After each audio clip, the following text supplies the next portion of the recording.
Hey guys, ये mobile serial के upcoming episode के अपडेट आपके लिए लेकर आए हैं। छवि जो होती है वो मुंबई जा रही होती है। उसके पापा नर्वस होते हैं। वो उसके पापा को समझा रही होती है कि सब कुछ ठीक हो जाएगा, मैं जल्दी लौट कर आऊँगी, थोड़े ही तो साल बचे हैं। और जो माँ है तो वो संध्या भाभी को लेकर गई है अस्पताल, आप ध्यान रखना उनका। तभी वहाँ पर भाभो आ जाती है संध्या को लेकर, साथ में सूरज भी होता है। सारे परिवार वाले पूछ रहे होते हैं कि सब ठीक तो है ना, डॉक्टर ने क्या कहा। लेकिन भाभो कहने लगती है कि जा इमली, जाकर 2 कप चाय बना दे तेरे बाबा के लिए। तभी वो कहने लगता है कि मैं बाद में पीऊँगा, पहले तो ये बता कि डॉक्टर ने क्या कहा। तभी वो कहने लगती है, दाल गलने दाल दो, 1 किलो नहीं 2 किलो डालना। और हाँ छवि, तू मुंबई जा रही ना, वहाँ से तेरे भांजा और भतीजे के लिए 2 गिफ्ट लेकर आएंगी ना, तो 2-2 गिफ्ट लेकर आना। सभी परेशान हो जाते हैं, कहने लगते सब 2-2 क्यों कह रहे हो आप, आखिर बात क्या है।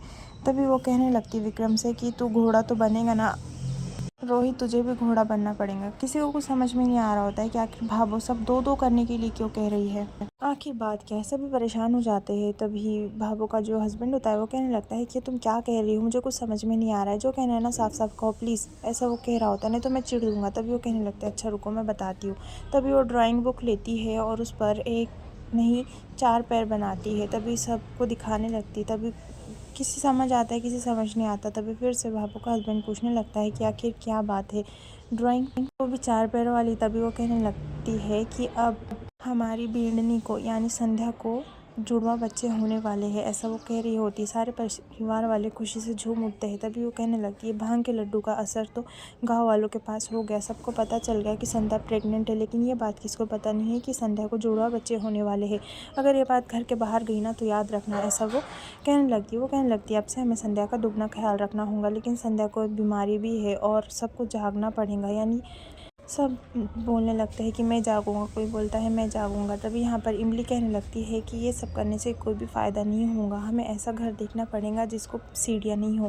सॉरी अगर मैंने कुछ गलत कह दिया हो तो। तभी वहाँ पर अंकित आ जाता है और वो कहने लगता है कि है एक ऐसा घर और अभी ही संध्या वहाँ पर शिफ्ट हो सकती है। परिवार वाले कहने लगते हैं कि ऐसा कौन सा घर है। तभी वो कहने लगता है उसका मायका।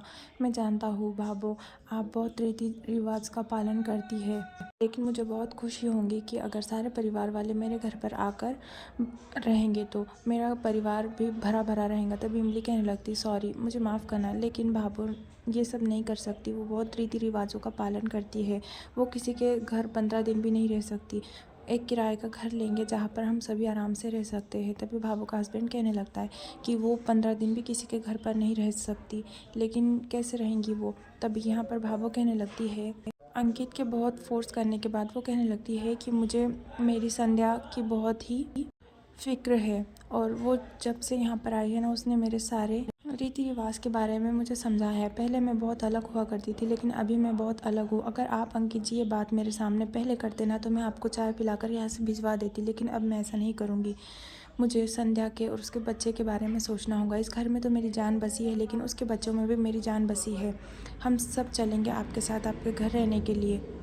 सबसे पहले मुझे मेरे संध्या और उसके बच्चों की फ़िक्र है, उसके बाद ये सारे मेरे रीति रिवाज आते हैं। आपका बहुत बहुत धन्यवाद। सारे परिवार वाले रेडी हो जाते हैं जाने के लिए। भाभो जो होती है जाने के टाइम बहुत इमोशनल हो जाती है। वो दरवाज़ा लगा रही होती है तो उसकी आंखों से आंसू नहीं रुक रहे होते, उसे बहुत ही इमोशनल फीलिंग आ रही होती है। तभी वो दरवाज़ा लगा लेती है। तभी इमली जो होती है तो वो 4 पैरों के निशान उसे देती है और कहने लगती है इसे दरवाजे पर लगा दीजिएगा। जब आप यहाँ पर आएंगी तो आपके दोनों हाथ भरे हुए होंगे आपके पोता पोती से और आप इसे देखकर बहुत खुश हो जाएंगी, ऐसा वो कह रही होती है। तभी वो कहने लगती है कि हाँ अभी तो मैं यहाँ से जा रही हूँ खाली हाथ, लेकिन आते वक्त मेरे हाथ भरे हुए होंगे, मेरे हाथ में मेरे पोता पोती होंगे, मुझे बहुत ही खुशी हो रही है, ऐसा वो कहने लगती है। फिर वो कहने लगती है संध्या सच में तुमने मुझे बहुत बड़ी खुशखबरी दी है। परिवार वाले बहुत खुश होते हैं, सभी जा रहे होते हैं। तभी वहाँ के मोहल्ले के लोग आ जाते हैं और उसे कहने लगता है कि तू तो इतना रीति रिवाज का पालन करती है ना भाभो, फिर आज क्या हुआ, तू कैसे मायके जा रही है। मायके में बस बेटी ही शोभा देती है, वो भी कम दिनों के लिए। भाभो सबको मुंह तोड़ जवाब दे देती है और खुशी खुशी वहाँ से चली